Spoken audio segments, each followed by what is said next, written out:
modus dan kerugian di kasus korupsi Kementerian ESDM. Tempo, CEO, Jakarta, Komisi Pemberantasan Korupsi atau KPK tengah menyidik kasus korupsi Kementerian ESDM. Penyidikan ini diketahui dari penggeledahan yang tengah dilakukan KPK pada Senin, 27 Maret 2023. Kepala Bagian Pemberitaan KPK Ali Fikri mengatakan penggeledahan tersebut dilakukan terkait dengan penyidikan baru yang tengah dilakukan Komisi Anti Rasuah terkait kegiatan penyidikan baru oleh KPK atas dugaan korupsi di Kementerian ESDM, kata Kepala Bagian Pemberitaan KPK Ali Fikri, Senin, 27 Maret 2023. Baca juga KPK amankan sejumlah dokumen usai geledah Kementerian ESDM. Ali belum menjelaskan secara detail kasus yang tengah disidik KPK tersebut. Namun, menurut sumber Tempok Asus yang disidik ini terkait manipulasi pembayaran tunjangan kinerja di ESDM pada periode 2020-2022. Kerugian negara dalam manipulasi itu ditengarai merugikan negara puluhan miliar rupiah. Potensi kerugian negara Rp 20-30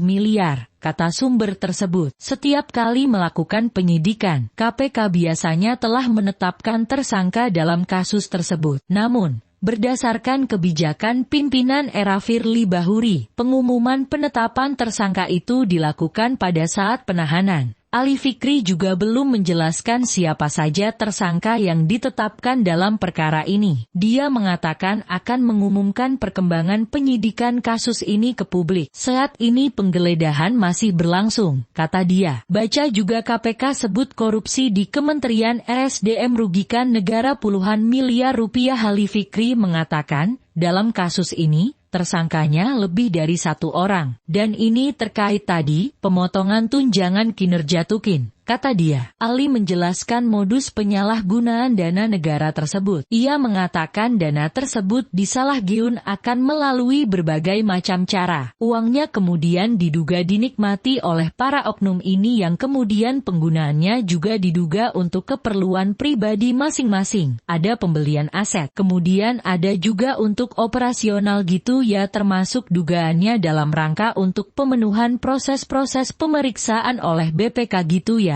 ujar dia. Sementara itu, Menteri Energi dan Sumber Daya SDM Mineral Arifin Tasrif membenarkan adanya dugaan korupsi tunjangan kinerja usai kantor Direktorat Jenderal Minerba Kementerian ESDM digeledah oleh Komisi Pemberantasan Korupsi KPK. Penggeledahan dilakukan ketika Arifin sedang ikut rapat bersama Presiden Joko Widodo atau Jokowi di Istana Kepresidenan, Jakarta kemarin. Ada dugaan iya, tapi membenarkan korupsinya tidak, kata Arifin di Istana, Senin, 27 Maret 2023. Arifin tidak banyak memberi penjelasan ketika ditanya apakah sebelumnya memang sudah ada indikasi korupsi di kementerian yang dia pimpin. Ia meminta publik menunggu keterangan dari KPK saja. Kita ikuti saja proses yang berlangsung, ujarnya. Pilihan editor KPK amankan sejumlah dokumen usai geledah Kementerian ESDM.